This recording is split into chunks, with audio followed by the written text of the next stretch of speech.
It is Thursday, the 15th of April, 2021, and you're listening to the 300th episode of Skeptics with a K, the podcast for science, reason, and critical thinking. Oh, bollocks. We kept saying we were going to do something about it, and we were going to think about it, and we were going to have a conversation, and we were going to see if we had some good ideas, and we all collectively forgot completely. Absolutely. I bet you didn't. Fuck all. You didn't forget, did you, Mike? No. You just wanted to see if we remembered to bring it up again. I lack object permanence for this show. When I'm not currently recording it, I forget it exists, and then a fortnight comes back around, I'm like, shit, I need to record something for the show. That's the only time I remember this show. That's not true, but it's almost true. So, it's episode 300. We're at the 2s, into the 3s now. We're still a long way from quadruple digits, but we'll get there. We will, we'll definitely get there, as long as we do this. I mean, it's been 300 at fortnightly is about 13 years, isn't it? Oh, just over 10 years, yeah. Yeah, about 12, 13 years. Yeah, it'll be 12 years. The show's 12 years this summer. All right, so once the show hits 40, we'll have done our 1,000th show. 45, maybe. Yeah, so we have to podcast for like 30, 40, 50 years. Yeah, and so... To do 1,000 How shows. old were you when we started this, Mike, in 2009? Oh, good Lord. I was 30. All right, so if we podcast until you're 75, if we podcast until you retire from podcasting, then we'll get to 1,000. I think what this demonstrates is the prescience I had of when I put out episode 1 of calling it episode 001, not episode 0001. I thought that was ambitious at the time, 2 leading zeros, because, Christ knows we didn't know we were going to get to double digits, never mind get out to double digits, but here we are at episode 300. Yeah. 300! You do the same thing with Be Reasonable. I don't know that we'll ever get to 3 digits. That's going to be a while yet. Well, that was an autistic consistency thing at that point. So that's, everyone gets 2 leading zeros. If we ever get to episode 999, we have to stop. That's fair. It's too late. We're run out of digits. I think that's fair. I think we'll run out of one of us as a presenter before we run out of digits. I'm not sure all of us will be around that long. I've recently donated 4 hours of my life to watching the Snyder Cut of Justice League. Why? Well, I've thought an awful lot about that. Have you thought about it for about 4 hours? I think ultimately it's because I quite like Henry Cavill, and I quite like the way he plays Superman. Even if every Superman movie he's been in, is an incredibly, ridiculously self-important movie. But I quite like Henry Cavill, and I quite like the way he plays Superman. Because you look at the way Superman's been portrayed in the media, and since 1978, everyone's just been copying Christopher Reeve. Yeah. Brandon Routh, to the greatest extent, Brandon Routh's version of Superman was literally just meant to be a carbon copy of Christopher Reeve. But Henry Cavill's kind of tried to do something different with the character, and I'm appreciating that, and I quite enjoyed it. So I watched Man of Steel when that came out, and, I thought that was all right. It was, as I say, a bit self-important. It took itself very seriously. And I watched Batman v Superman, which I think we talked about on the show at the time when that came out, because that was bollocks. Yeah, I've not watched any of this stuff. Either. And it was so bollocks that was driven home by the fact that it came out the same year as another superhero versus movie, which was Captain America Civil War. Oh, I bloody love Civil War. Which did it so much better than Batman v Superman did. I rewatched Civil War again just the other day, in fact. Bloody love it. It's a cracking film, Civil War, and they walk the line and they do it well. And in the marketing where they're like, are you Team Cap or are you Team Iron Man? And you could legitimately back either character in that film and feel good about yourself. Not so with Batman v Superman. And they just did it, far, far better. But I persevered with the DC stuff, and I watched Justice League when that finally showed up. And I found it to be interminable shite. And I haven't really bothered with the modern DC movies since, certainly not in the cinema. I think I saw Wonder Woman in the cinema, and I watched Aquaman the other day. Wonder Woman was fine for bits of it, and then it was a bit shite. Yeah, and listeners to the show probably know the story with Justice League, where the original director, Zack Snyder, left the project during post-production because of a death in the family, and he was replaced by Joss Whedon, who cut a load of stuff and reshot a load of stuff and very much changed the tone of the film. Very much also at the direction of the studio, who said, we basically want to make Avengers, so we're going to hire the Avengers guy and make him make the Avengers movie for us. And so it was meant to be lighter in tone than Zack Snyder stuff, which, as I say, is very self-important, and he's got this very grandiose version of how superhero movies should work. But now someone's given, I think it's HBO, have given Zack Snyder the money and the time to to go back and finish the film that he wanted to make. And so, as demanded by self-important fans on the internet who basically bullied the studio and individual cast members into making it happen. And so we've ended up with this 4-hour version of Justice League, which is it's like halfway between a remake and a director's cut. It's very strange seeing two versions of the same movie. The closest I can think of is the Richard Donner version of Superman 2 is the closest I can think of where this has happened before. Not the Alien 3 original and thingy cut of it?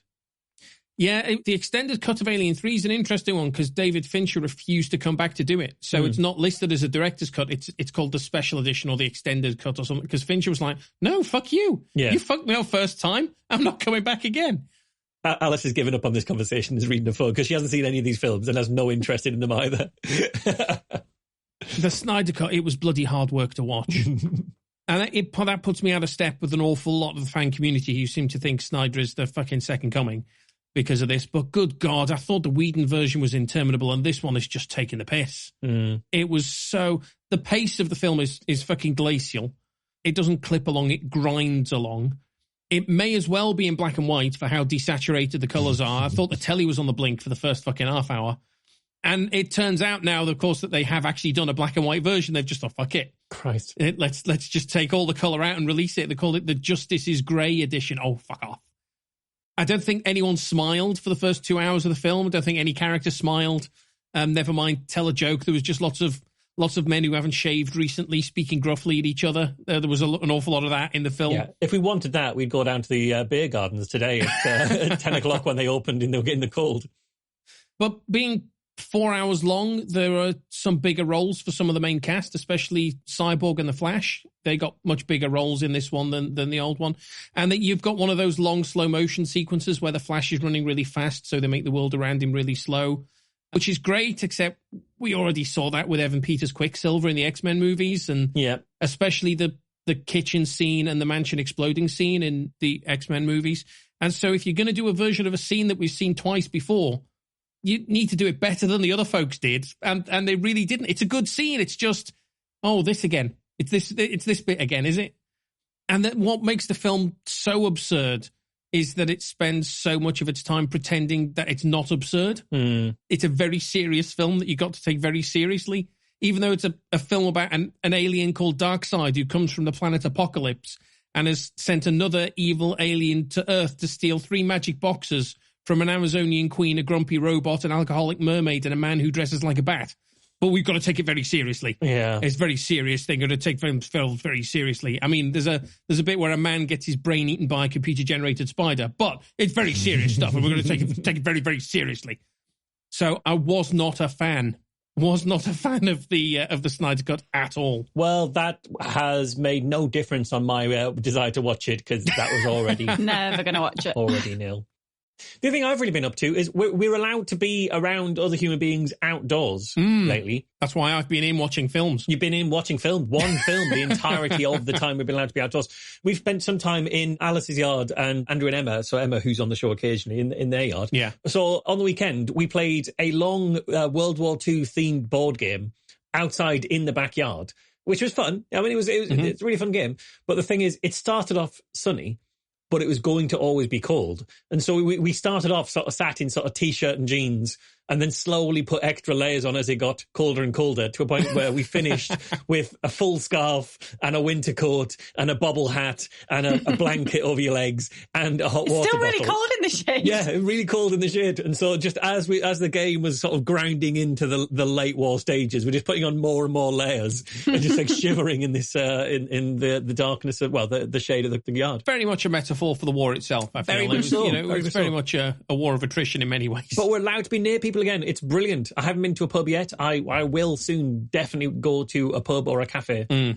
The pub gardens have opened as of today, as of recording. Did you guys get up to anything at the Easter weekend, or was that the Easter weekend where you did the board game? No, we did cheese fondue in the yard. Yeah, Andrew was so excited. With very, very strict fondue etiquette to never dip anything that's been anywhere near your mouth in the double cheese. Dipping. Yeah. You. So Andrew is very excited to be able to have people around. So he bought a fondue set because he thought it'd be more fun than a barbecue. and bought a ridiculous amount of food. And so we sat in his yard from about 1 p.m. Until 11 p.m. just eating cheese and drinking various different drinks. I had a bottle of Kirsch that I brought round, and we all drank some Kirsch because apparently you have that with fondue. I had a bottle of this mysterious blue alcohol that was from Switzerland and was 50% proof. Right. And the way you drink it is you set a light to it and watch it burn for 3 minutes, and it slowly burns down the alcohol to a drinkable level while slowly warming up this syrupy liquid. And it was actually, I've had it for 15 years or something. It was delicious.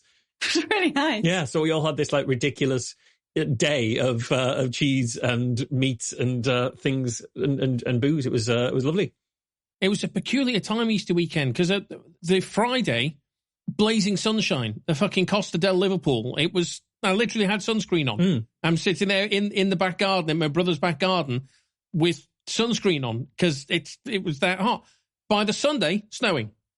Literal snow falling from the sky within 48 hours of me slathering myself in fucking sunscreen. It was absolutely ridiculous. This is why we did it on Friday. But it also means that we came close to having the thing that I've proposed since day one in 2009. Literally, it was your first idea, wasn't it? Literally, what I first did it is that every year I wanted to have a Skeptics barbecue on Good Friday, because that's the day that religious people don't eat meat, and by and large because we don't agree with those religious beliefs or with having to adhere to those strict religious practices, we'd all get to eat meat, so we'd get together and have a lovely barbecue. Ironically, as it now turns out, I eat so little meat that I rarely ever have meat, that on most Good Fridays I don't even eat meat.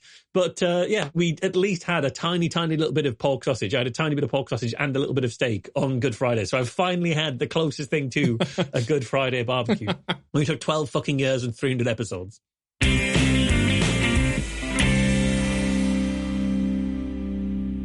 August last year, Pulse Today published an article about some draft guidance from the National Institute for Health and Care Excellence, also known as NICE.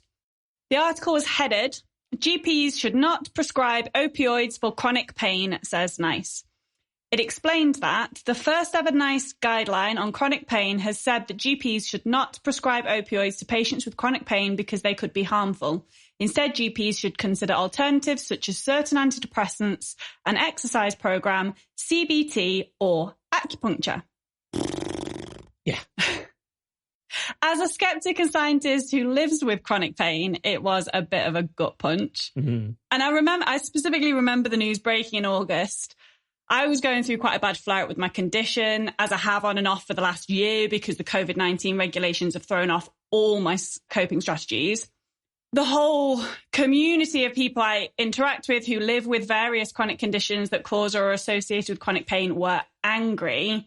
Like, Twitter was awash with it. And I would imagine that quite a lot of skeptics missed this news the first time around in August. But for me, I saw it all over Twitter because there were loads of people who I interact with who were furious about this. This pandemic has taken its toll on people with chronic illness and disability. For the first few months, every piece of news coverage about people who were seriously ill with or dying from COVID-19 focused on underlying conditions. And the way it felt to me and to many others was that everybody was saying, it doesn't matter if you die. If you in particular die, it doesn't matter. We don't care because you have an underlying condition. And I know that's not what a lot of people were saying. What a lot of people were saying was, I'm quite scared about this scary virus, and I want to reassure myself that I'm not going to die because I don't have an underlying condition. But actually what it comes across as to people who do have underlying conditions is, it doesn't matter if you die. That's normal. That we expect. I'm quite lucky, and I'm incredibly privileged that my condition allows me to work with adaptations. I work a lot, not just in paid employment, but also for the various skeptical projects I'm part of. What you see from the Merseyside Skeptic Society is a small fraction of the work we do. And I do it while in serious pain every minute of every day. But the privilege that brings me is that when people imply that those with chronic illness and disability are somehow less valuable to society, I can show you categorically that I contribute more to things deemed by society as worthy than even some healthy people. And yet I was still really upset by the messaging that it was okay, or at least understandable, if people with underlying conditions died of COVID-19. I can't even begin to imagine how hard it was for people who are more ill or more disabled than I am. And then at the same time, right at the beginning of the pandemic, the NHS, who we all love and rely on, but also know as people with chronic pain better than most, where underfunding leads are inconsistent and at times harmful, started looking at how they could reduce the burden of COVID-19 on their systems. We were concerned at some point that our healthcare systems across the world would have to prioritise which patients to treat, who got a ventilator when there were limited ventilators available.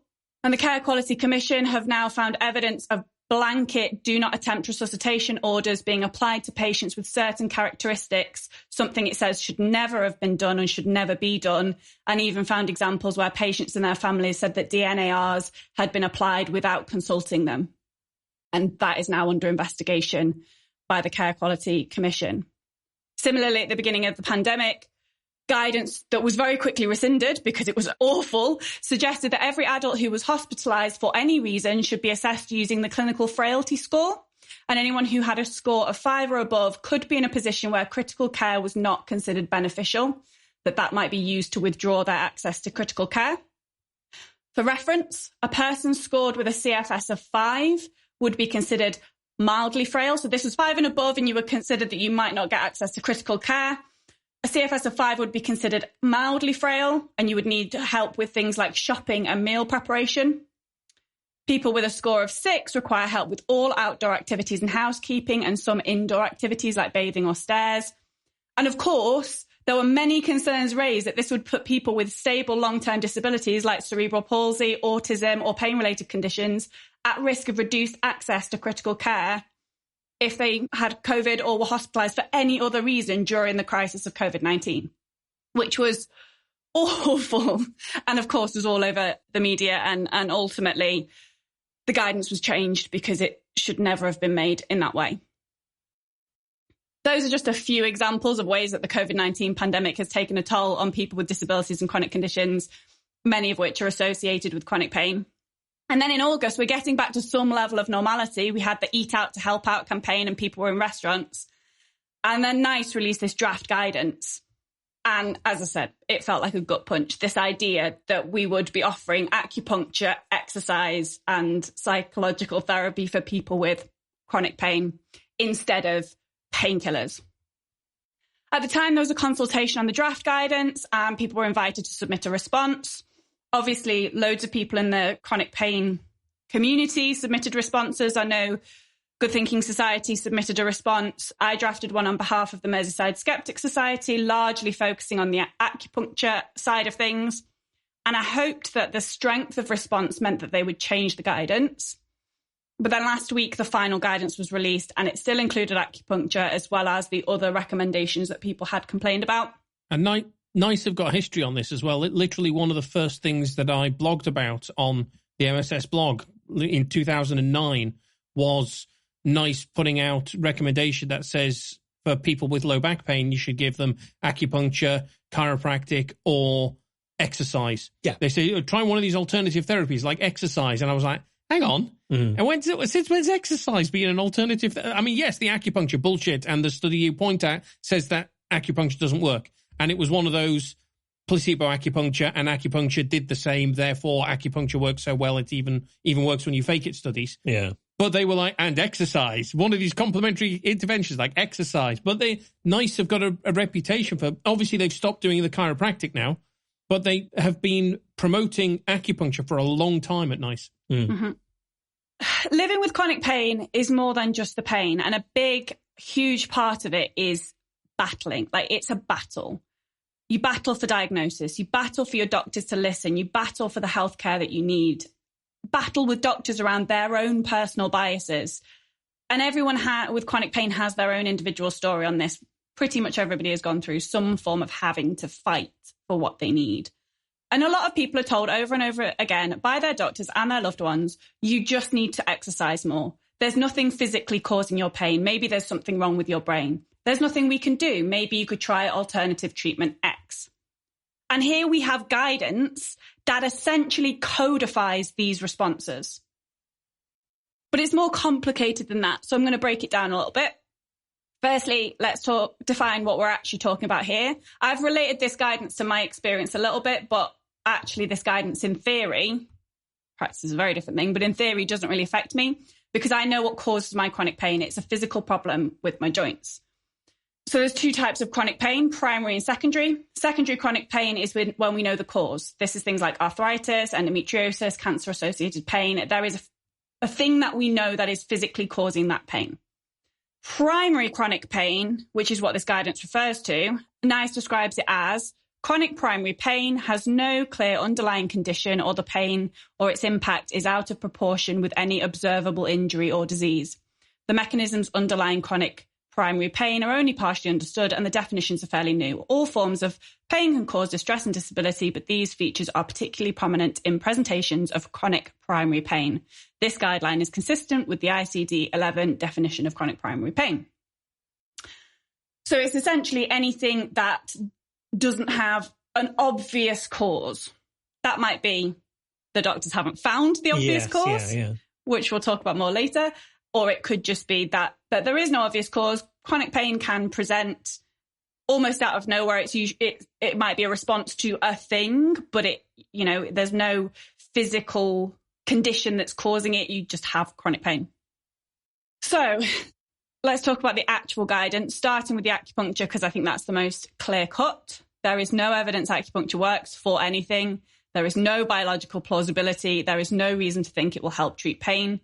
And yet here we have an organisation that tells the NHS what it should and shouldn't be offering patients based on the evidence stating that acupuncture can be offered for people with chronic primary pain. So their precise phrasing of the guidance is that you can consider a single course of acupuncture or dry needling within a traditional Chinese or Western acupuncture system for people aged 16 years and over to manage chronic primary pain, but only if the course is delivered in a community setting and is delivered by a Band 7 equivalent or lower healthcare professional with appropriate training and is made up of no more than 5 hours of healthcare professional time. The number and length of sessions can be adapted within these boundaries, or is delivered by another healthcare professional with appropriate training and or in another setting for equivalent or lower cost. That's go to an acupuncture clinic. Yeah. That's what that is. And an acupuncture clinic in the traditional Chinese tradition. Which are not regulated as part of the NHS. Not at all. Not at all. And they're exactly the ones that have been found to occasionally not sterilise needles properly because they believe that blockages in chi are the thing that cause all disease and not germ theory. Germs. Yeah. Never see somebody holding an acupuncture needle with gloves on. Yeah. It just doesn't happen. And I don't know if you come into this as well, Alice, but I know that when you mentioned they're based on the evidence, their own evidence assessment, looking at judge the evidence to all be of low quality, but loads of it. Yeah. So I've gone through, as part of submitting a series of comments to NICE in the consultation phase, I went through the evidence that NICE considered. They looked at 27 studies. They claimed that many showed reduced pain and improved quality of life in the short term, 3 months, compared with usual care or sham acupuncture.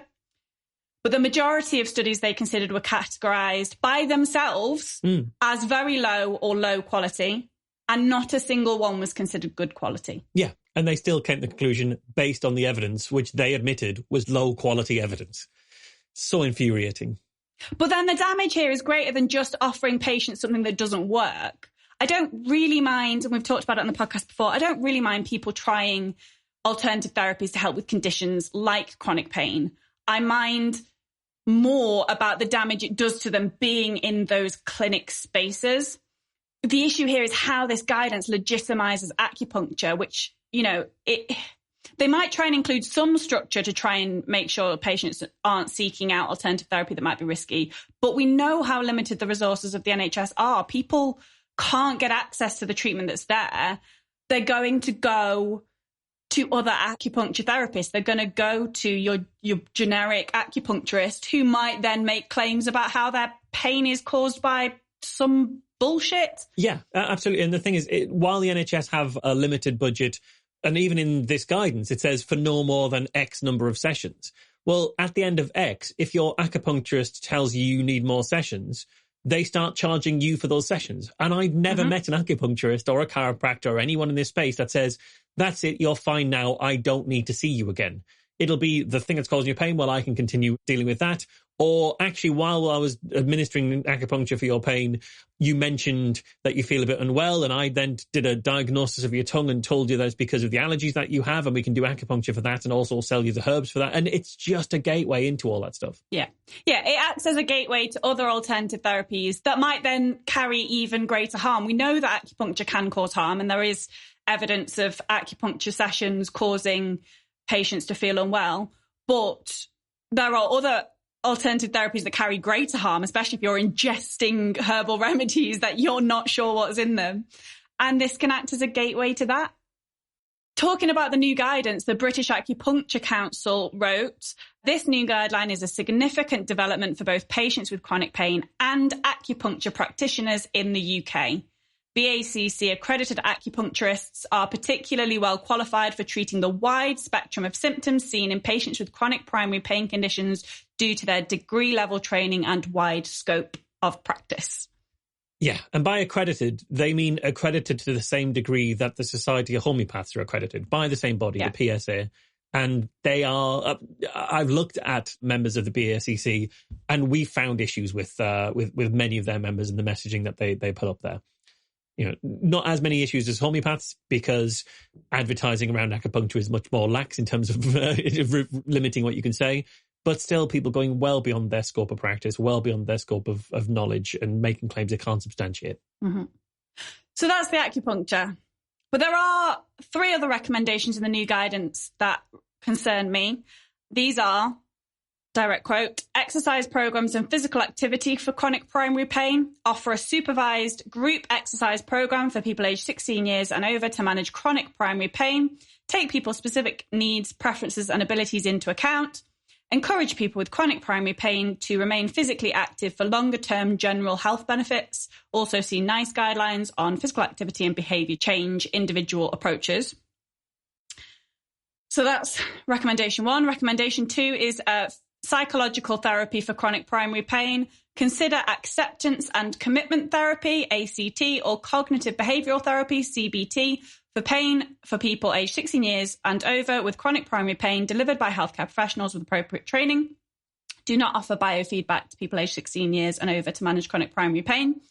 And option 3, pharmacological management of chronic primary pain. They say consider an antidepressant, either amitriptyline, citalopram, duloxetine, fluoxetine, paroxetine, or sertraline for people aged 18 years and over to manage chronic primary pain after a full discussion of the benefits and harms. In April 2021, this was an off-label use of antidepressants. See NICE's information on prescribing medicines. And they say, do not initiate any of the following medicines to manage chronic primary pain in people aged 16 years and older. Anti-epileptic drugs, including gabapentinoids, antipsychotic drugs, benzodiazepines, corticosteroid trigger point injections, ketamine, local anesthetics, topical or intravenous, local anesthetic combined with corticosteroid combination trigger point injections, non-steroidal anti-inflammatory drugs, that's things like ibuprofen, diclofenac, naproxen, any opioids, which would include codeine, tramadol, or paracetamol. So as a scientist, I understand where this guidance comes from. The science on chronic pain suggests that for the vast majority of patients, traditional painkillers, opioids, non-steroidal anti-inflammatories, things like that, either do not work or only work a small amount, specifically for chronic pain. We also know that exercise is really important for people with chronic pain and that certain types of psychological treatments can be helpful. However, it is not as simple as to say, exercise more, see a therapist and avoid painkillers. For many people with chronic pain, exercise is literally impossible. That's not to say that exercise would not be helpful for them and that it will never be possible, but it means that the provision of any sort of physical therapy or support in accessing exercise requires expertise in chronic pain and disability. You can't just put on a pair of running shoes and get outside. You might need support to introduce very gentle exercise that can be done from a wheelchair or from bed. You might need specialist physiotherapists who can keep an eye on your movements to prevent injury that might set you backwards. You might need access to hydrotherapy to help build up your strength. You might need painkillers just to do the exercise that you need to do. For people who've developed a very understandable fear of certain movements, there's a very specific kinesiophobia that people with chronic pain quite often get. You might need to combine specialist psychological support alongside physiotherapy to help break down those barriers that you've formed by being in pain all the time. But you also need access to healthcare professionals that you can trust. So many people who live with chronic health conditions have necessarily become experts in their own experiences and then are frequently dismissed by their healthcare providers through a lack of understanding that becomes even more evident the more expert you've become in your own condition. So you need healthcare professionals you can trust if you're going to start doing things that feel physically difficult. Likewise, there's lots of components of psychological therapy that are helpful for people with chronic pain, but it requires a specialism in chronic pain. So many patients with chronic pain are made to feel like they're not taken seriously. Their pain is dismissed, or they're made to feel like it's all in their head. And you have to be considerate of those experiences when you're talking about psychological therapy. You have to really explain what it is about that psychological therapy that is going to help, that it's not about all being in your head. It's about the fact that being in pain affects you psychologically after such a long time of being in pain, and also that those effects that it has on your nervous system and how your brain perceives pain are things that you can start to untangle with some psychological therapy. So I think this is an opportunity for me to talk about my personal experience, because I've essentially had the treatment that NICE is recommending here, or at least the version of it that might be useful for some people with chronic pain. Do you have acupuncture? No acupuncture. I've never had acupuncture.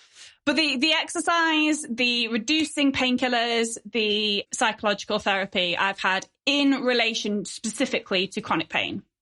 But first, I want to talk about how I got access to it, because it's not like it's that easy. So I first started experiencing noticeable symptoms of my condition aged 11. Actually, I probably had some symptoms all my life, but I started getting injuries at 11. Sprained wrist here, twisted ankle there. By 14, I started seeing doctors about it because I started to get really bad knee pains. That meant I couldn't go downstairs at all or walk down hills. And I was told it was growing pains, as a lot of people with my condition are told. And at 18, I was diagnosed. I was very lucky to have a GP who took me seriously, referred me to a rheumatologist, and that rheumatologist knew about the condition that I was correctly diagnosed with.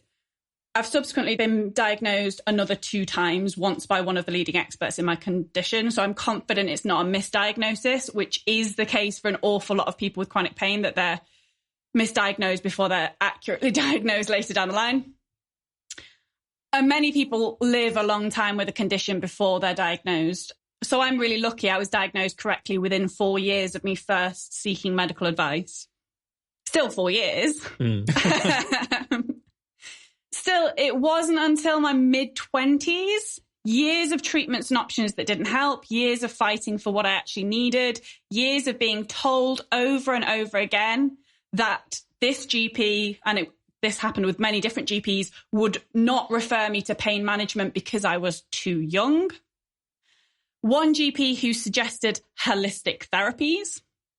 And eventually I managed to convince a GP to refer me to pain management. So loads of doctors had refused to refer me for pain management. And the reason a lot of GPs, and I'm, there are some fantastic GPs out there, but there are also some terrible ones. And there's also some great ones who are misguided. Actually, a lot of the GPs I saw who didn't want to refer me to pain management, they were really well-intentioned. They really cared about supporting me.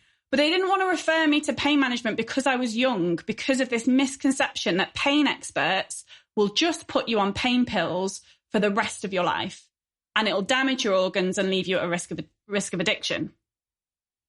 My experience, and maybe there are pain experts who just whack people on painkillers and leave them to rot on them.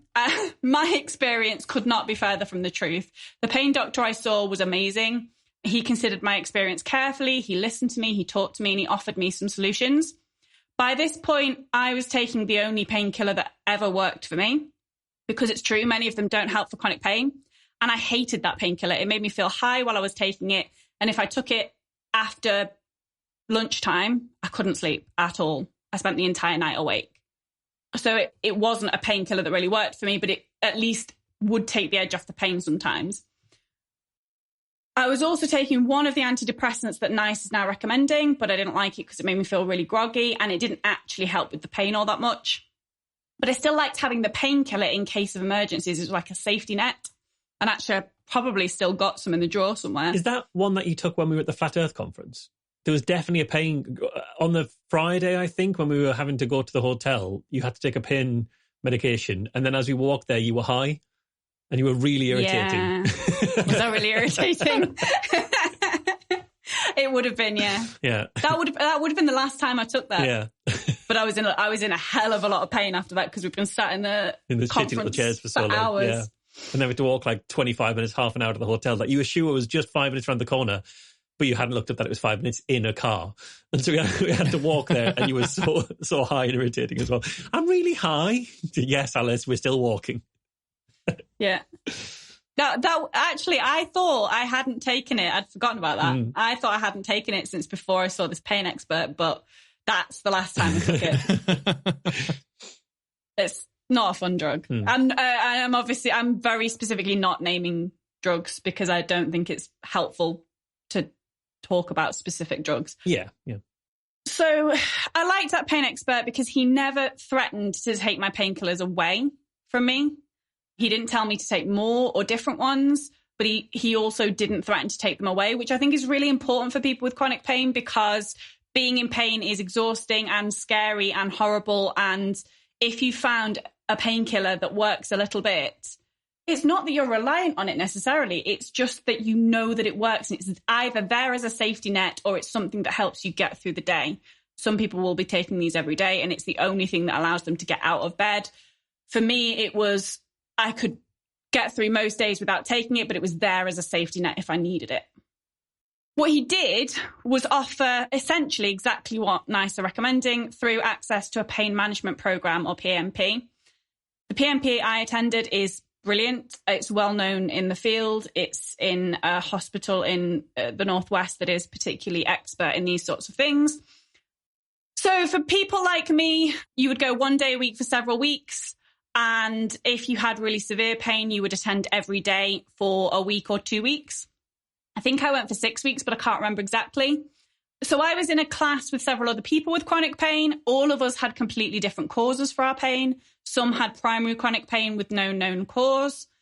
And the course was delivered by a range of experts with specialism in chronic pain.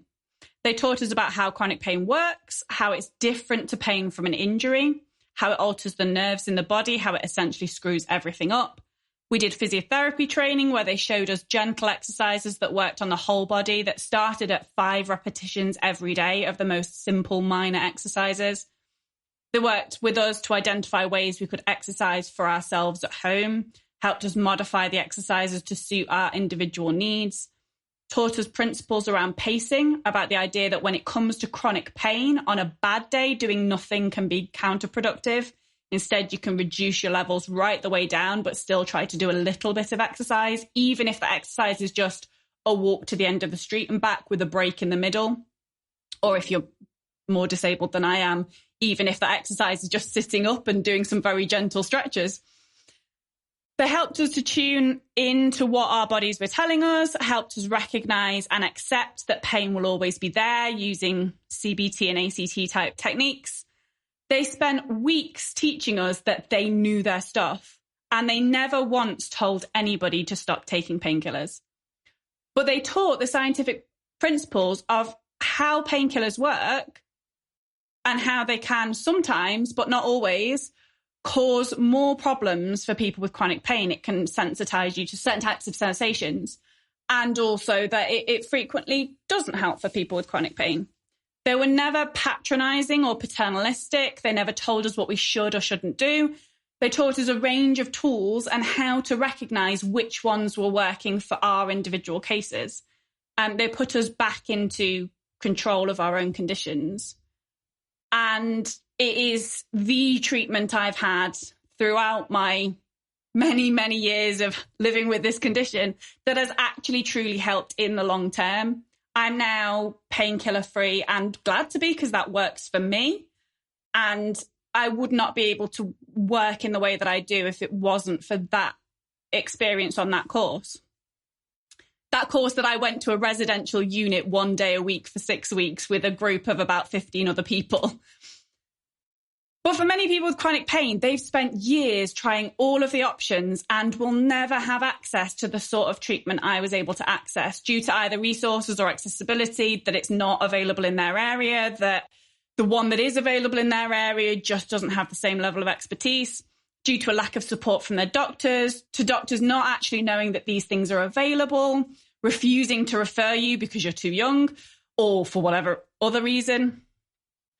And maybe those people who won't have access to those treatments have found a single painkiller that helps.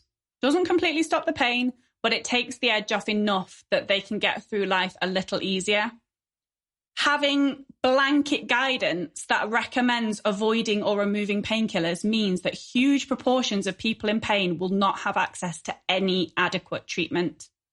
This guidance will lead to GPs just telling patients to exercise more and see a therapist, with no consideration for the extra expertise required to modify exercise and therapy for people with chronic pain. It will lead to patients being taken off painkillers that help them get through life a little easier. And it will lead to patients who actually have secondary chronic pain that does have a root cause but has never been diagnosed, and who might benefit from painkillers not having access to those painkillers. Or it will lead to the patients with primary chronic pain who do happen to benefit from painkillers never getting to try those painkillers. In an ideal world, every person with chronic pain would have access to a range of experts who would help them work through all the options, try exercise in a supported way, try therapy with an expert in chronic pain, even try alternative therapies as long as the NHS isn't legitimising their use in a generalised way, and even try painkillers if that's what the patient might benefit from. In reality, they don't have access to those things. The NHS is short of resources, and waiting lists, even to see a regular CBT therapy, can take 1 to 2 years. I had CBT for mental health problems, and it was a year and a half before I got to see anybody. To get specialist pain support is near impossible for many patients. The very least they should get access to is painkillers that might take the edge off a little.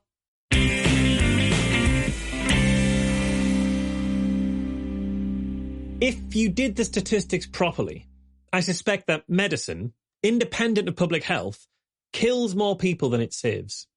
I suspect if you factor in phenomena like the development of superbugs in hospitals, for example, that overall the net consequence of hospitals is negative.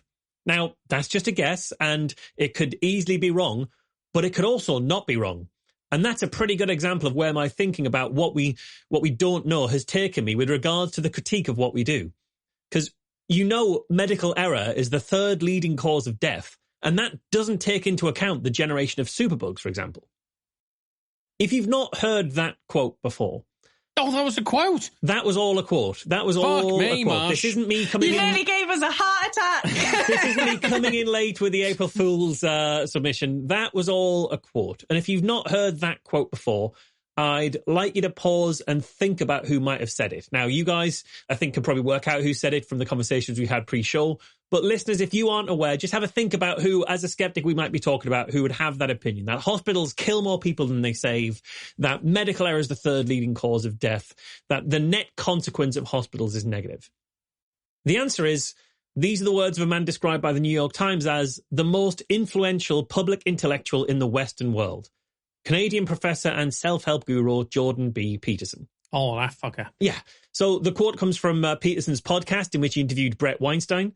So Brett Weinstein's the former college professor who was so cancelled by an exchange he had with a student that he's now a regular on Fox News and has over 250,000 subscribers to his podcast. Brett and Jordan are both part of the intellectual dark web, if such a thing still exists. I don't know if they still refer themselves that way. There was a period of time where they did. And they regularly do events and public appearances together with other people in the IDW, so people like Michael Shermer, Sam Harris, stuff like that. I'm not going to focus on Brett Weinstein too much here, because I think what I'm going to say is actually quite relevant to Brett anyway, but there's a few things that are worth noting about Brett Weinstein for those who aren't aware of him.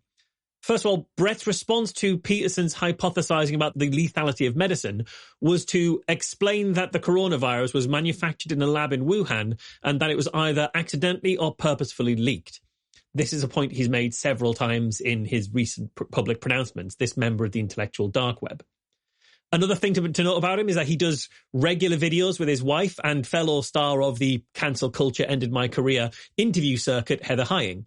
And in a Q&A last week, as of recording, so like 6 days ago as of recording, they explained how dangerous it is to put fluoride in the water, explaining that doing so is insane and that the evidence for any benefit is very weak.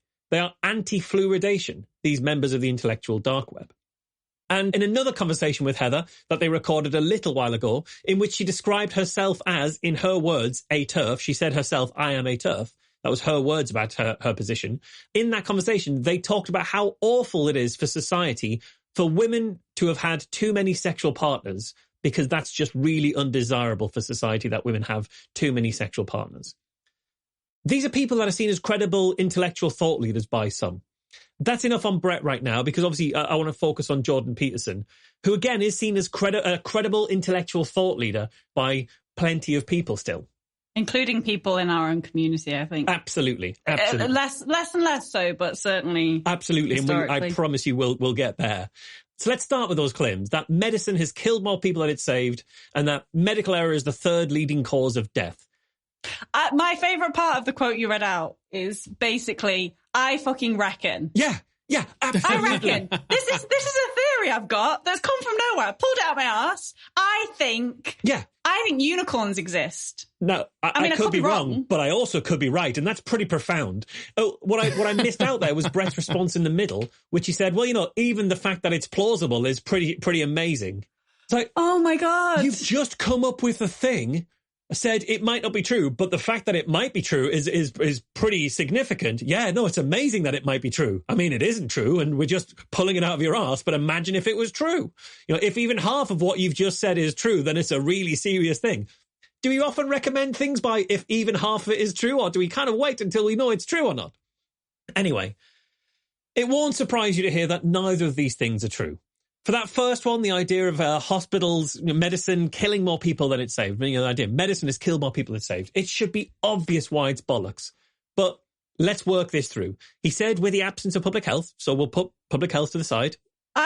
I kind of understand how people could get taken in by this, especially if they've lost an elderly relative and they're not, well, historically at all, pretty much, because I think it's quite common that particularly very elderly people go into hospital for whatever treatable thing and never come home. And it happened in our family fairly recently when my granddad, who had dementia, went into hospital with a urinary tract infection, was treated for the urinary tract infection, should have been fine, should have been able to be released, but had to stay in the hospital for a bit longer because his dementia meant that he couldn't be released back home. They had to try and find a care home for him to go into. And in the time that it took them to find him a care home, he got hospital-acquired pneumonia, which ultimately killed him. And that's not an uncommon story for people, for elderly people to go into hospital for a thing that should be treatable and to acquire something in hospital that ultimately means that, they never leave. Yeah. I can understand why people who are going through that grief and that frustration and that anger might then feel like this is a universal experience. This is a really common thing, and might be taken in by that. I can understand as well. I mean, that's what happened with my grandma. She was in pretty good health for someone who'd been smoking all her life. She didn't have any underlying health causes too much. She fell, she broke a hip. She was having an operation in hospital and she never came out. She never came back from that. And, we were all incredibly shocked by that. But she was in her 70s, and the older you get, the more precarious your health gets. But he said medicine kills more people than it has saved. Medicine, not even just hospitals, but medicine. But he did say with the absence of public health. So, let's give him public health. We'll put that to the side. We'll assume public health is stuff like hygiene, diet and exercise. We'll even give him vaccines into public health, which I'd argue may even be credibly in the medicine category, given that you're injecting a medicine to someone's arm. But no, we'll give them vaccines as well, because we'll address the strongest form of his argument, even if it's not the way he formed it himself, because I actually value the principle of charity and steel manning the other side. Even, I must admit, as an aside, I would be fascinated to know what Peterson and Weinstein's complete views on vaccines are, for reasons that will become more and more obvious the more I talk about Peterson's views generally on health. But let's assume that vaccines aren't in the category, and so we can't talk about all the kids who don't die of polio or all the kids who don't die of measles. We can't do that. That's done by public health and not medicine. Mm. Water fluoridation? You giving them water fluoridation? Is that public health, Manager? I think that's public health. That's public health. Absolutely. Okay. Yeah. So what can we count as medicine? Well, let's start at birth. According to a 2006 paper, British maternal mortality in the 19th and early 20th century, in 1870, for every 100,000 births in the UK, around 7,500 mothers would be expected to die in childbirth. The paper states it as 75 out of 1,000 women. It's useful for where I'm going that we'll look at it in the terms of the 100,000s, but we lost around 7.5% of women in childbirth. Factor in, on top of that because their children were so unlikely to survive, as I'll come to, women would have had 6 or 7 babies. So you're taking that 7.5% risk, maybe 7 or more times in your life. So your chances that a woman in the 1870s would have died in childbirth were staggeringly high. By 1970, that number was below 100 in 100,000. According to an article in Our World in Data by Max Rosa and Hannah Ritchie, that number in the UK right now is around 0.9 times out of every 100,000. So in 0.9 births out of every 100,000, we'd expect someone to have complications that would lead to a loss of their life. Not 7,500 like it was in 1870, 100,000. Now, even if we widen what counts as dying in childbirth, because that's literally the number for just dying during the process of giving birth.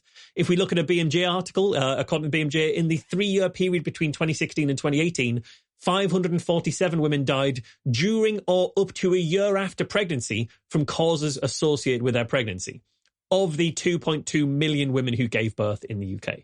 So just looking at the chances of just women dying during the process of giving birth, we've gone from 7,500 from every 100,000 all the way down to like 0.9 in 100,000. Now, some of that improvement will be hygiene, and that goes in the public health column. Just telling people not to go straight from the mortuary and surgery to delivering babies has a significant impact. But other parts of it will be in things due to complications during pregnancy that would be deadly before we had ultrasounds and medication and the ability to induce labour early if needed. Blood transfusions. Transfusions, absolutely. Blood transfusions. Medicine, not public health. Medicine. Intensive care units and incubators have saved the lives of countless premature babies every year. And those babies go on to be kids who survive to adulthood, unlike the high rates of child mortality that we had before medicine. In the 1800s, more than a third of children didn't make it until their 5th birthday.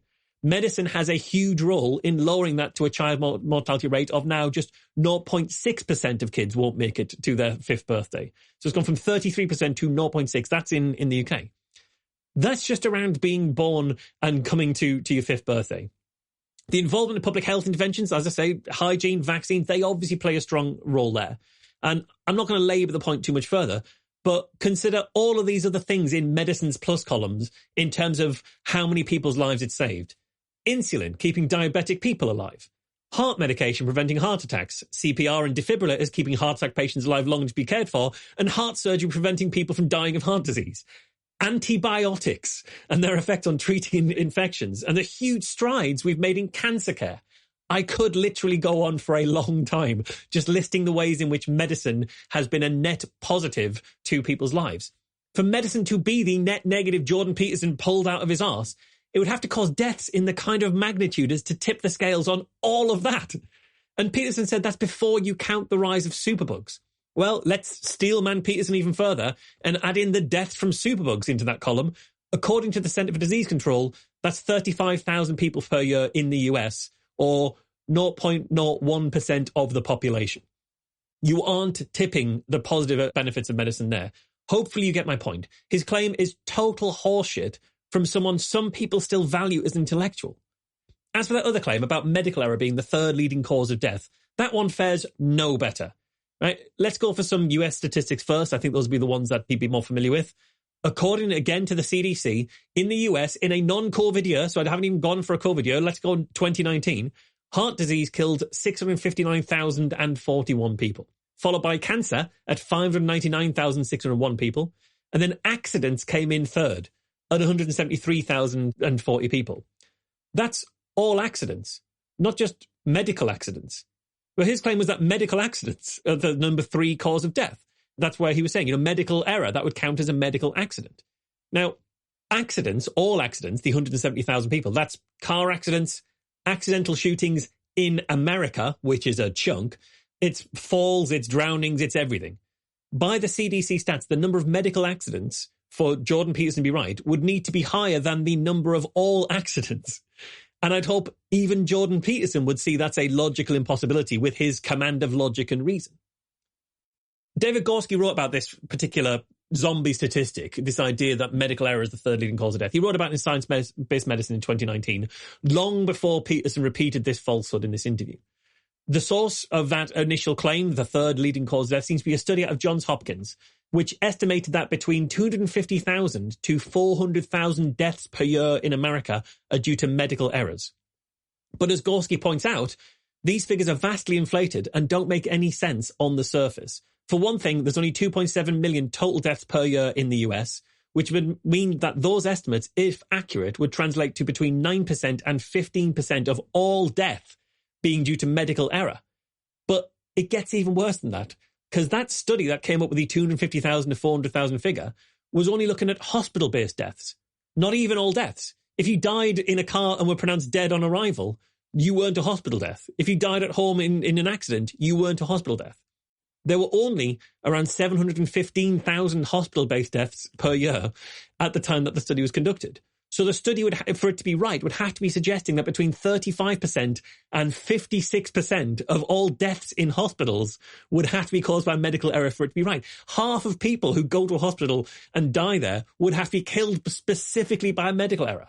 It makes zero sense if you think about it for even a moment, which clearly Jordan Peterson never has. There were other issues with the study as well, including that the authors conflated unavoidable complications with medical errors. So if you died of a complication during surgery, that was completely unavoidable. That went down as a medical error. The study didn't look at whether any of the deaths were potentially preventable. So if you died during surgery, it went down as medical error, even if you were always going to have died during surgery for some other reason that was unpredictable initially, but unpreventable. It also extrapolated from incredibly small numbers. And it's been highly criticized across the medical community. And the stats have been rerun. People have looked at this question more. And according to a more recent paper, a number of around 5,200 deaths per year in the US is much more likely due to medical error. And I think there was a number of around 13,000 where medical error is likely to have been a contributing factor, but not necessarily the leading cause. So if you add it together, it's 18,000 at most, but 5,000 from the core idea that medical error is more likely. And I've got to say, it genuinely staggers me how confidently someone like Peterson could assert something so demonstrably untrue as he did in this interview. And also for it to seemingly not at all affect their reputation amongst their fans, their reputation as being a deep thinker. Imagine being in a position where your views are so insufficiently challenged that you can throw out something as huge as medicine has killed more people than it has saved, without ever even pausing to check if that might be true. Imagine uttering those words and thinking, well, I mean, I can't go for a moment. I can't even for a moment get into that mindset. That my brain just doesn't do that. I hedge on stuff I'm fairly confident about. But that certainty, that clarity is a really big part of the appeal of people like Peterson, Weinstein, and their similar ilk, I think.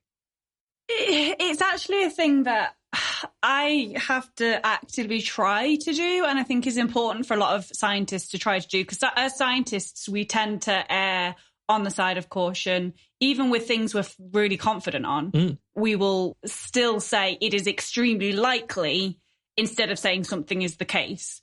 And if you are a science communicator, you have to find that balance between saying something that is technically scientifically accurate and saying something that is accurate enough to convey the point that you're trying to make. So it is a case, if something is incredibly likely, I have to try and actively remind myself that if I'm speaking to a layperson, I need to say that that's just the case. That's just the truth, because that's the best way to communicate the science, especially when you've got people on the other side talking with absolute certainty about things they know absolutely nothing about. Yeah.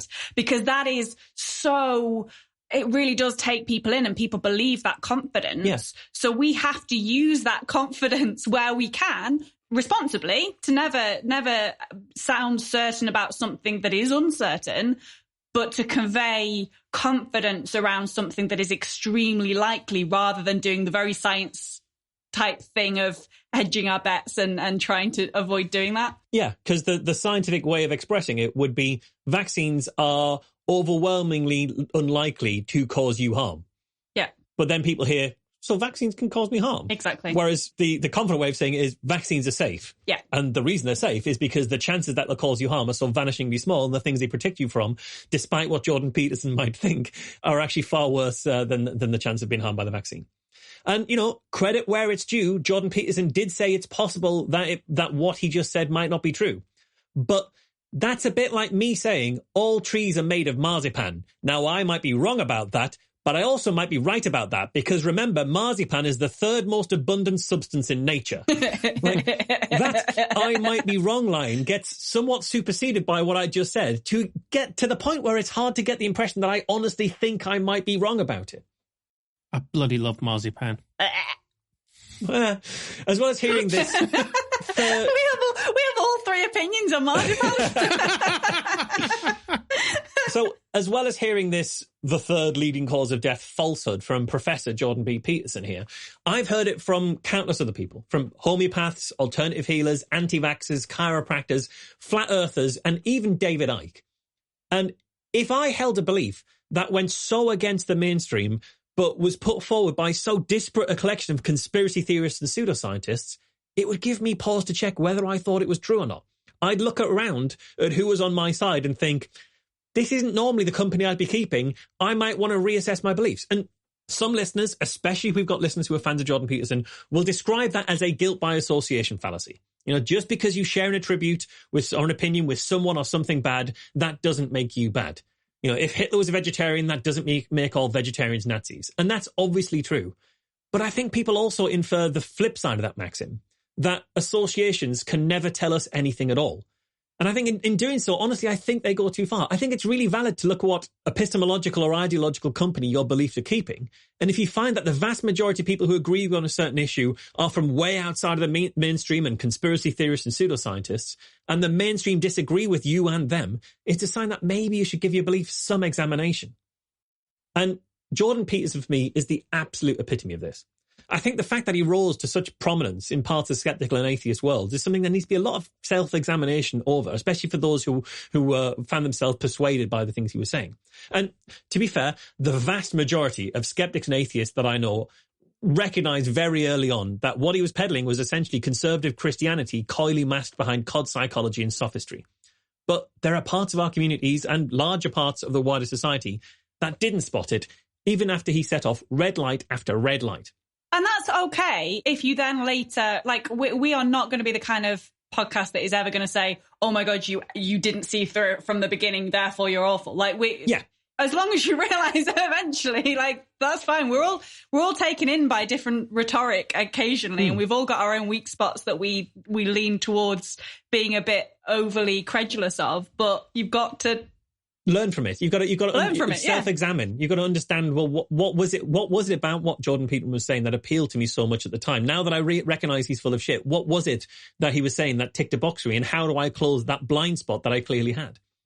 I remember being at a university atheist society and hearing some student atheists explain to me over drinks why it's very plausible and absolutely fine for us to understand human societies by looking at the way lobster societies work, which, if Deepak Chopra had said it, everybody would see how ludicrous a claim that is. Mm-hmm. For example, humans have got no more in common socially with lobsters than they have with ants. So why shouldn't we take our social cues from ants rather than lobsters and all work collectively for the good of the whole? It would be just as valid to say that about ants as lobsters, and saying, you know, the lobster point being we need to be really aggressive at reaching for what we want.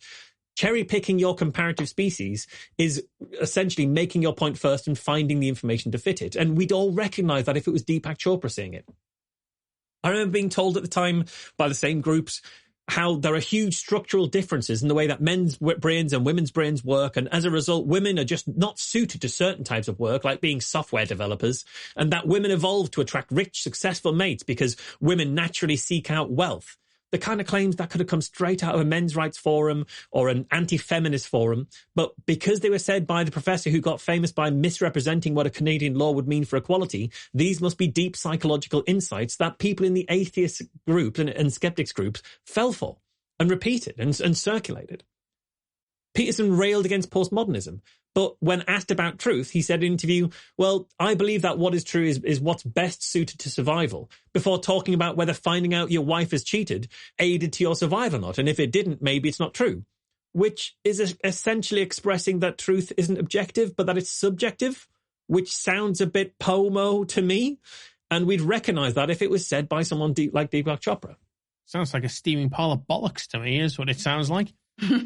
He's got views around the desirability of forced monogamy in order to prevent the way that disenfranchised young men go and act out aggressively. If they just had a partner, they wouldn't do that. And those views echoed exactly the things you'd find on incel forums and mass shooter manifestos. And he walked it back on criticism to claim, when I mean enforced monogamy, I mean societally enforced monogamy, enforced by shame and stigma rather than by state enforcement. But that's not a lot better. You should shame your women into going out with men they don't want to go out with. Yeah, the social stigma of society should be shameful about those who are promiscuous and therefore highly encourage pair bonding to a point where if you aren't pair bonded, that's a source of social stigma. That isn't a lot better, but his fans forgave him and followed him. Even his analysis of the novel Crime and Punishment, which he fucking loves to bring up because he thinks Dostoevsky raises some real hard questions that atheists just can't answer, his analysis of it asserts that absent the oversight of an interventionist God, there's nothing to stop people acting out their base instincts and killing and stealing from one another. Presumably missing the subtle part of the book where Raskolnikov, having committed those crimes, stealing and killing, drives himself crazy due to guilt at what he's done and only finds absolution when he admits it and turns himself into the police. It's like Peterson only read the crime part of Crime and Punishment and didn't pay any mind to the punishment part, where it doesn't need somebody watching over him and giving him religious fervour in order to be good. His own guilt and his own morality inbuilt is what drove him to that. I've seen even atheists accepting his conclusion that we don't act moral without a powerful authority figure watching what they do at all times and holding them accountable. And I wonder who he might mean by that powerful authority figure. His advice on how to live life and the values he seems to hold seems strikingly similar to the kind of conservative Christian worldview that atheist and new atheist followers would normally critique and dismiss a decade ago, even though Peterson refused to answer even simple questions like whether he believes in there being a literal God. When asked, do you believe in God? He says, well, that's a long, to answer that, it's going to take me 40 hours to really get to the grips with what you mean by that question. So, not really. Even by having to hedge so much, you're kind of answering the question. We mean supernatural omniscient being in the sky who intervenes in our lives. We mean the guy from the Bible and Jesus and that. The polish did start to slip from Jordan B. Peterson's halo over the last couple of years, as Alice pointed out for some of his fans, as he became increasingly emboldened in sharing his wisdom on health and mental health. His views around dealing with mental health from his book, 12 Rules for Life, include stuff like sit up straight and tidy your room. And they border on the kind of think yourself better rhetoric that we hear from self-help gurus and The Secret. Until it turned out that not only was he not following his own advice to sit up straight and tidy his room, but he was also on medication for years, anti-anxiety medication and depression medication. He claimed his severe depression was in part caused by an allergic reaction to apple cider, which he says gave him a sense of impending doom and prevented him from sleeping for 25 days straight. He said he did not sleep for 25 days straight after he had a drink of apple cider.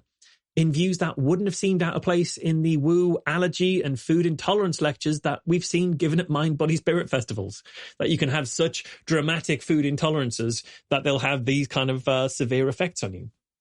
Although I think every UK teenager has had 25 days of existential dread after drinking cider. It's the idea that he didn't sleep even a wink of sleep in 25 days as a result of cider. It's not literally possible. Yeah, that's not true, and it's not the cider either.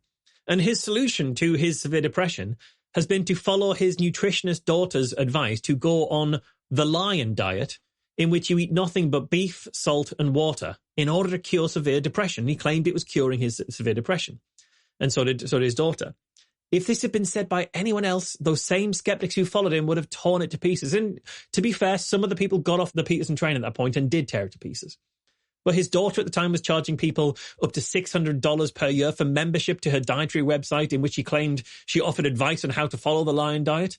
But the website mostly seemed to consist of testimonials from users saying about how they are following it. All of this would normally be extreme red flags to the fans of his who see themselves as followers of logic and reason, but still he has those fans.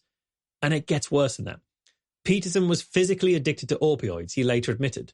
But he refused conventional medical addiction treatment because he and his daughter wanted to have alternative therapies that just weren't available in the US.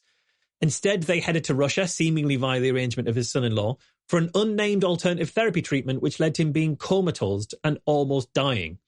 He was in a coma for a while and he almost died as a result of it. And still his fans cling on and call him a wise person whose advice we should listen to about our health and our mental health. While he was in Russia, and later I think in Serbia, he contracted COVID-19, possibly from his daughter, who'd been travelling around Eastern Europe with her literal pickup artist boyfriend, seemingly without taking COVID too seriously, to the point where she continued to post anti-lockdown material, even after both she and her father caught COVID, despite COVID putting her father in hospital. She said at the time after he was in hospital that the meds he was put on to treat him seemed harsher than the actual virus. And she said, perhaps if we focused on making people healthier, the world wouldn't be so screwed up by a virus that doesn't really kill healthy people. As you say, Alice, underlying causes, underlying health problems, that's the real issue. How many quacks have told us that the real problem is our lifestyles and our diets being unhealthy? And if we just eat right, that our bodies will heal themselves without the kind of conventional medicine that, quote, kills more people than it saves. This is archetypal pseudoscience stuff. And laid out all like that, it's staggering to me. It should be staggering to anybody. And yet people who see themselves as fans of logic and reason continue to support Professor Peterson. Michael Shermer of the US Skeptic magazine continues to do events and interviews with Peterson, even tweeting photos of Peterson's book recently. The podcast in which Peterson interviewed Brett Weinstein got around 1.1 million views in the space of a month, and the comments underneath are overwhelmingly positive and effusive, with people pointing out the amazing humbleness of both men, who just said medicine kills more people than it saves, and also about how they respect Jordan's ability, this is a quote, to honestly convey emotion in an honest way, yet still stay true to a logic string of thoughts that deliver a profound truth. Remember, this is a conversation which Peterson casually hypothesized that hospitals kill more people than they save, with, I could be wrong, but I also could be right, to which Brett Weinstein responded, the fact that that's even plausible is stunning, before Weinstein explained that the COVID virus was developed in a lab in Wuhan and was leaked. That is the honesty and logical string that they're talking about. And this, I think, is the appeal of these type of intellectual dark web gurus. I honestly think it's not insight, but the illusion of insight. The confident tone and delivery that obscures ideas that would either be rejected or considered to be too mundane to even bother thinking about, without all of that theatre. Many of Peterson's positions, at least the ones that don't outright promote pseudoscience, essentially act as delivery mechanisms for his conservative Christian worldview to an audience who would normally reject those views, to an audience of people who would largely see themselves as either atheist or agnostic, who, given these views from a preacher, given these views from an evangelical on the street or a sermon, would have torn them apart. When delivered by Peterson, they accept them and repeat them and spread them. It won't surprise listeners to hear that I'm quite a left-leaning liberal type. And I don't hide that, but neither do I pretend that those views are dictated by my greater access to objective truth. For example, I believe that women deserve bodily autonomy, equality and reproductive rights, not because of lobsters or symbolic mythology, but because of my own sense of values and morality. I'm not telling you it's scientifically true. I'm telling you I think it's ethically and morally the right position. I think that's the difference. I know there'll be fans listening of his. There'll be fans of ours listening. I know there'll be some people who are fans of his who are listening who'll say that I'm being very unfair here because he actually addresses exactly all these concerns in this 4-hour interview over here or this 8-part lecture series over there, and I'm just taking them out of context. And to those people, I'll say, look, is that a standard you set before assessing any other claim you come across? Because it's long been the tactic of intelligent design proponents to claim that the answers are all in there if you just read their specific things the way they want you to. Your evidence is in another castle, is essentially what they do. Personally, I'd argue you don't need to have read every one of David Icke's books to know that the world is not run by lizards. You don't have to have read the Quran to know that Muhammad didn't really ascend into heaven on a winged horse. And you don't have to have studied with homeopaths before you can say that diluting substances makes them weaker, not stronger. The burden of proof lies with those making the claims, and you recognize it when it's people other than Jordan Peterson making those claims. And if you're still not convinced to reevaluate your faith in Professor Peterson, and you still think my criticisms are unfair, then I'll just remind you that I've recorded at least 500 hours of podcasting by this point in my career. I've appeared on countless other podcasts too, and I've written God knows how many blogs. So by your own logic, you can't criticize my views here until you've gone back and consumed every single word of all of those.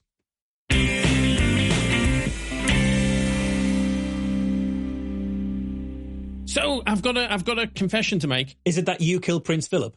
We haven't mentioned that. It's funny. Prince Philip's dead. Never crossed any of our minds to mention it because we don't give a fuck. Never came up. There was Not a great relevant, is thing it? that looked at levels of royalist-leaning tendencies across the country. The least royalist place in the entire country, Liverpool. Get in. Come on.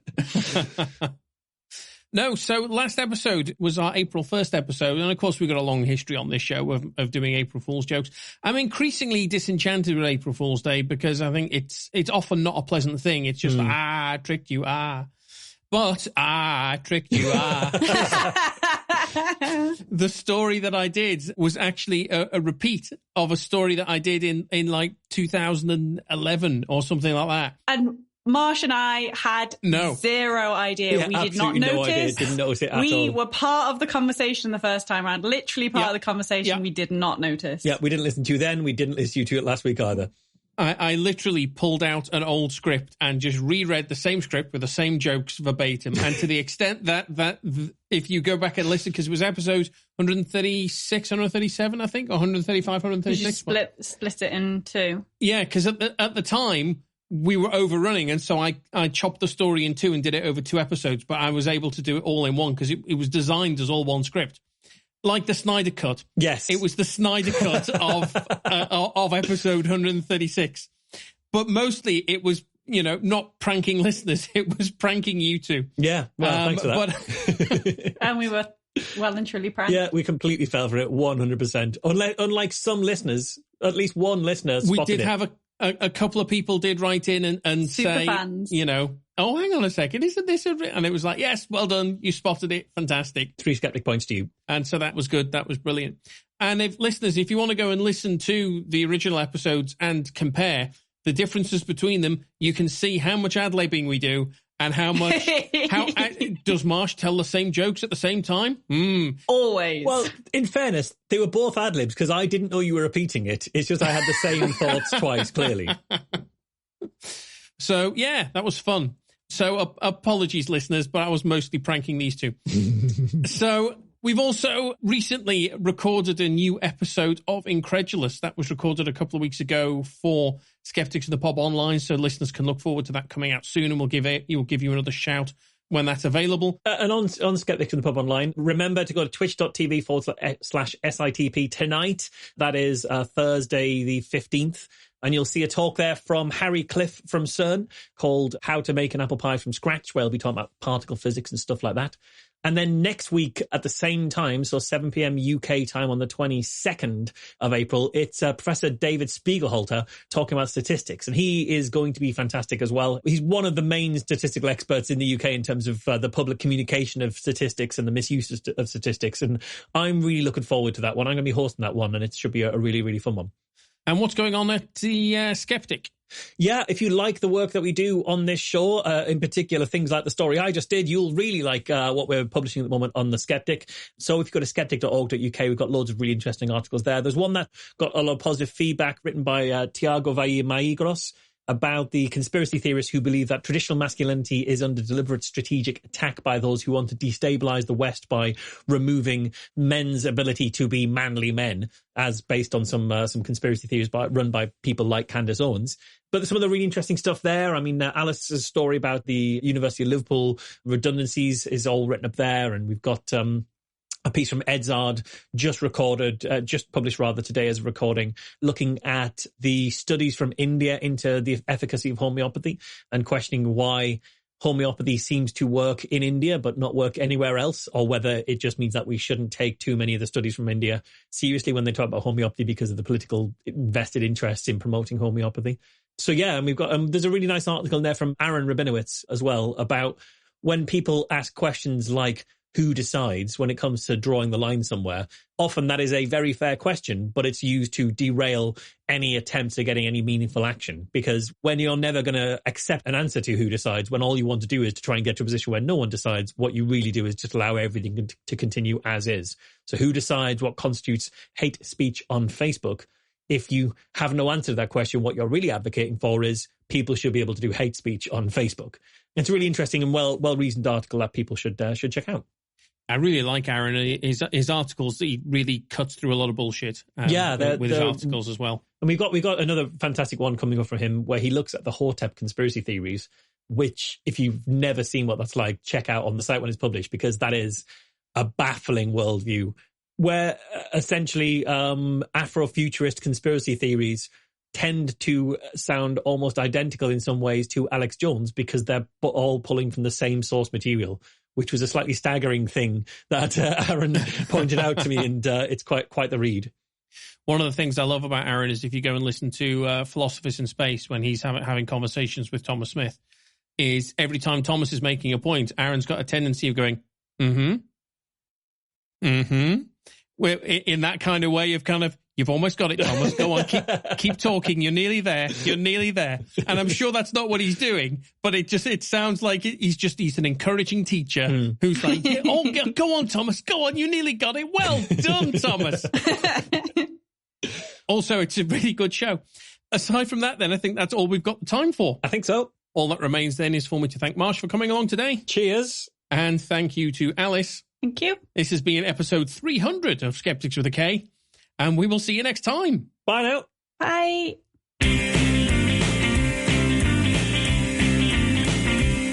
Skeptics with a K is a production of the Merseyside Skeptics Society. For more information, visit our website, www.merseysideskeptics.org.uk, or email podcast@merseysideskeptics.org.uk.